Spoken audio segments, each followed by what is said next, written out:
vatanıma hasret oldum ey güzel karım.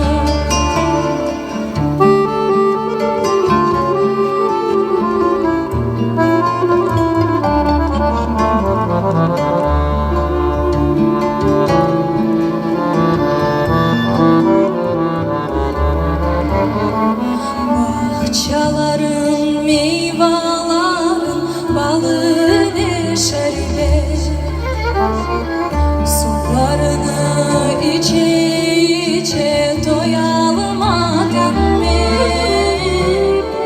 ben bu yerde yaşalamadım yaşlığıma doyalmadım vatanıma hasret oldum ey güzel karım.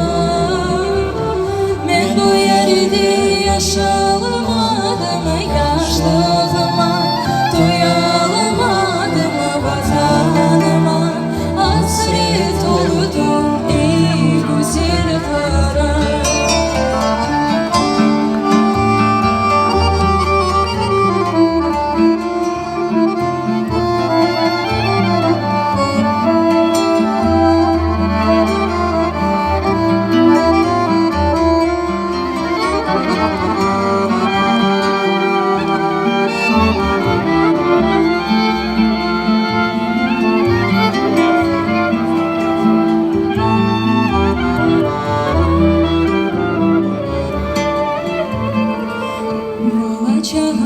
Vatanımı de gözyaşını döke,